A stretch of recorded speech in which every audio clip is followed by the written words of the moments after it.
The Words I Didn't Say, a novel by Tameka Newhouse. Chapter 1. Before Their Souls Said Goodbye.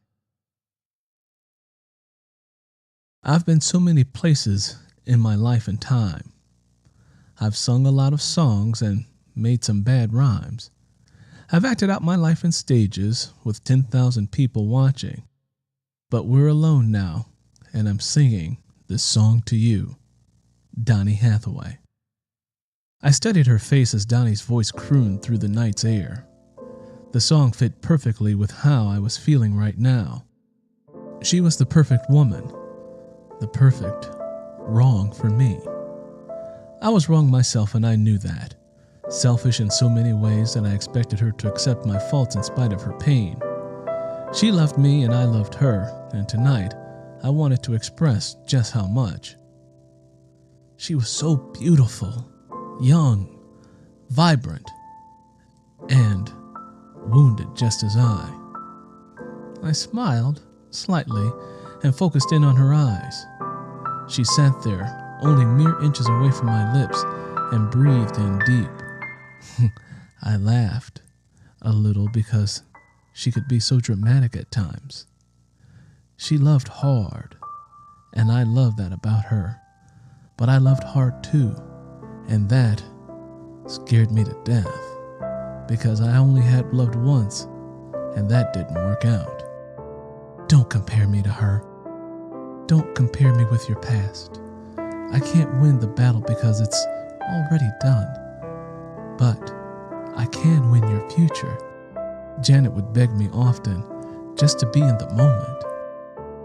I leaned towards her, our noses pressed against each other. I matched her breathing and hummed, I love you. Her eyes became glossy. Her body grew tense, and she was beginning to fight that feeling again. Love. We both fought love. She once told me, I don't wish to fight my feelings for you. I just can't help it. I had planned this night out perfectly. In one of the most beautiful hotels in downtown Atlanta, the best food, the prettiest rose petals covered the floor, the brightest candles in our room, and set the mood with Donny Hathaway. I had done things like this before to woo a woman, but Janet was different. I love you, baby, I told her again. Her tears were evident as she challenged herself to look at me head on. Her face was solemn. She seemed at peace. I waited 29 years for someone like you, for someone to get me, and here you are. It's surreal, you know, for me to love you, she whispered. I studied her words as I always did. Yes, baby, I know. Things like this don't last forever. Things like this only happen in the movies, she added. Stop fighting me. I sat down my glass of wine and placed my hand on her shoulders, forcing her body to face mine and to stare me head on. I gave her a slight shake. Baby, stop fighting me. Why not fight, Denham? Why just allow these feelings to build? We're allowing them to build. Into what? I dropped my hands into my lap, leaned forward, and examined her question. I am not a fortune teller. I don't know what to tell you. We had an agreement. You remember that, right? I shook my head yes. I knew what she meant, and I didn't think she completely trusted me anyhow. I didn't blame her because I knew what type of man I was. Here I was, over the age of 35, with a perfect woman that seemed to be made from my very rib, and I didn't want to just have her. I still desired other women. I wanted the chance to continue to be a whore. The whore I've been since I could remember.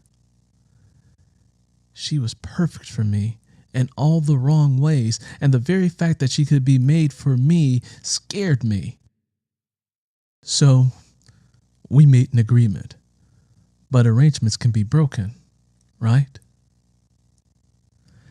Janet sat her drink down and leaned back on the bed's headboard. This was nice, what you did. Her eyes traveled across the room, examining the ambience of love I had attempted to create. Thank you, baby.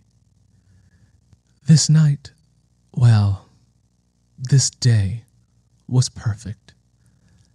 I do love you, Denham. You know that, right? Yes, baby, I know. Let's just keep it simple, okay? She grabbed her wine and took a huge swallow. I don't know why her words pierced me, but they did. It was as if I wanted her to tell me she only wanted me. I wanted her to say that she was ready to go to the next level so that we could build a life together. But she didn't. Instead, she said the same words I always professed. But oftentimes, I was torn. I could manage the thought of her being with another man as long as I had free rein to be with other women, and that is what we have been doing for months now. It would be a year soon, and we were still stuck in this limbo of, I love you, but not enough to only want you. Straight bullshit, if you ask me. But we were both stuck in our selfish desires. It was easy before I met her. Life was simple. I didn't want another relationship. I didn't want another friend. I really didn't want another woman. It was the mere fact that I still held on to my own freedom, my sense of I can do what the fuck I want and keep us in this space. I opened my mouth right now and I said, baby, I only want you. Would she even believe me? I was Denham Overton, a whore by blood, a man without bounds, a selfish man. No kids, no wife, no soul. I was a man who had loved once and fucked it over because I chose the desires of my dick more. And now, I sat across from the person I loved who shared my very same past. We couldn't trust each other. Or could we? Baby, I agree. Let's just enjoy tonight. Us, let's just do that. I stood up and marched into the bathroom and splashed water across my face. I saw her shrug her shoulders as I walked away, as if she was convincing herself she didn't care. I know she did though, because I did too. But my pride wouldn't let me say it. I walked back into the room and smiled at Janet. This way was fine. At least she was in my life. Let's eat, baby. She looked upwards at me and smiled. Good, because all this mushy shit has caused me to want to eat a whole cow. She scooted off the bed and I followed her into the dining area where we ate and talked all night. We enjoyed each other's company and we were the best of friends. Such good friends that we knew what wasn't being said. We had agreed to no strings, but the day we said hello, our strings became attached.